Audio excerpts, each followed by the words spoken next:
নমস্কার। শুভ দাশগুপ্তের যদিও। শাঁখ বাজেনি, উলু দেয়নি কেউ, খুশির জোয়ারে ভেসে যায়নি বাড়ি ঘর উঠোন।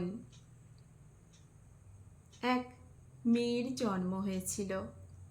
মেয়ের কন্যাবতী মাতার কোনো গর্ব নেই, কোনো অহংকার নেই। যেন রেজাল্টটা ভালো, তবে ততটা বড় মুখ করে বলার মতো নয়।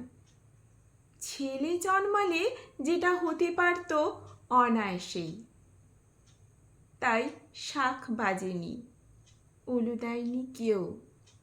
আহ্লাদে আটখানা হয়ে পড়েনি কোনো নিকটজন। এক মেয়ের জন্ম হয়েছিল। মেয়ের মেয়ে মানেই দুশ্চিন্তার বোঝা, বাবার কপালে ভাঁজ, মায়ের চোখে সদা সর্বদা আতঙ্ক, পড়শির কুনজর, বন্ধু বান্ধবের মাঝখানে নানা দোলাচল। মেয়ে মানেই খরচ, আয় নেই। তাই যখন এক মেয়ের জন্ম হলো, আনন্দিত হলো না কোনো জায়গায়। মেয়েদের অন্নপ্রাশন হয় না, হতে নেই, ওটা ছেলেদের হয়। ছেলেরা মামার কোলে বসে পঞ্চব্যঞ্জন সামনে রেখে শুরু করে পৃথিবীর প্রাচীনতম যজ্ঞ, আহার। মেয়েরা তো উচ্ছিষ্টে বাঁচে, স্বামীর উচ্ছিষ্টে, পুত্র কন্যার উচ্ছিষ্টে। সবার খাওয়া শেষ হলে মেয়েরা খেতে বসে একা একা, নিজেদেরকেই বেড়ে নিতে হয়। কেউ বলে না, একটু ভাত দেব, এক টুকরো মাছ, না।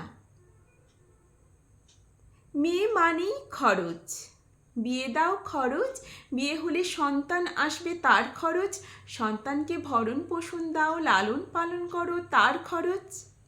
তাই যখন এক মেয়ে জন্মায়, নীরবতা, শুধুই নীরবতা। মেয়েরা নিরাপত্তাহীন, তাদের নিরাপত্তা দিতে হয়। মেয়েরা বিপদপ্রবণ, তাদের সামলে রাখতে হয়। মেয়েরা ঈর্ষা করে, রেগে যায়, ঝগড়া করে, কান্নাকাটি করে, তাই তাদের শাসন করতে হয়। বেঁধে ফেলতে হয় নানা অকারণ অজুহাতে, অকারণ শৃঙ্খলে। তবুও এই মেয়েরাই গর্ভে ধারণ করে পুরুষ প্রাণ।